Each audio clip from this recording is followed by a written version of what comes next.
Messaging meets power meets 4G in the Motorola Cliq 2. Its slide-out keyboard and Moto Blur interface mean you can stay in touch with everyone, no matter which social network they're on.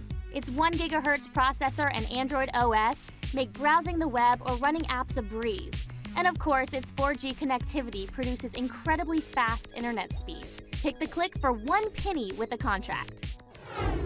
A penny. A penny. The Cliq 2 is a little bigger than most phones with a keyboard. It's over ½ an inch thick, weighs more than practically any other phone we've reviewed. So do you think that the keyboard is worth the larger size? You know, not for me. I'm not a hardware keyboard kind of guy, but if you are into hardware keyboards and you need one, then you're used to the phones being a little bit larger, a little heavier. So Yeah. I think it's an okay trade-off. With the keyboard, though, I mean, they went with this sort of honeycomb or hexagon-ish design, which I thought was gimmicky at first. It's actually a joy to type on, Yeah, and I made is. fewer mistakes than I expected. But this little resting area on either side, I don't get that.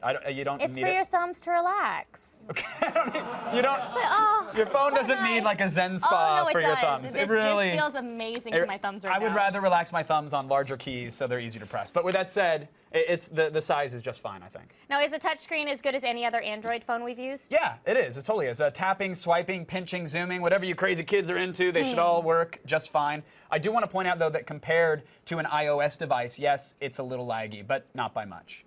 This Moto Blur interface is supposed to make it easy to see real-time updates from Facebook and Twitter, all without opening different apps. And it's not too bad. I mean, it's not a killer app. It won't stop you from launching those applications, but it will put all of your favorite contacts into one widget so that you can see a constant stream of updates. Okay. And Motorola's widgets are better than the standard Android ones. We'll give them that, but sometimes, admittedly, we'd prefer HTC's Sense interface. We think it's a little more user-friendly, and I think it's prettier.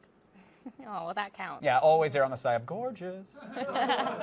Is it as fast as other devices like the iPhone or the Evo? Yep, it is. In terms of processor speed, we were surprised that it could keep up with these other phones when launching apps. So kudos, Motorola. You get a gold star. Pat on the back. I'll call your mom, tell you did good. The camera quality is usually hit or miss on a phone. Yes, So. and on this one, it's a hit! Yay! So misleading tones. Outdoor pictures are vibrant. They're very very bright. That's creepy. Pretty. What up, creeper? They're very detailed. Okay, can we switch from that photo, please? It's making me and every woman in here uncomfortable. Indoor pictures were well exposed. They might blur just a little bit. There you go, a little blur there. Video quality, also not that bad, although it's not HD, which we should point out. But again, the phone's a penny. Yeah, well, the pictures look really good. Yeah, they do. Now, Motorola's website says this phone has the power of 4G. So how fast is T-Mobile's network? It's complicated. it's complicated and frustrating and misleading, quite frankly. This is actually not a 4G device, but T-Mobile's network is 4G and it's backwards compatible. So they're saying that normal 3G devices should get faster speeds.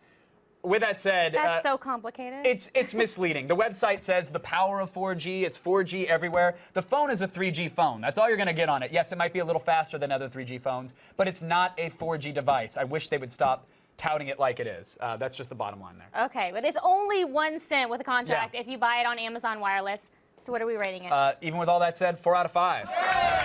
DLNA streaming, which is cool. Micro SD expandability. It's a great entry-level smartphone, and again, it's a penny. So kudos, everybody.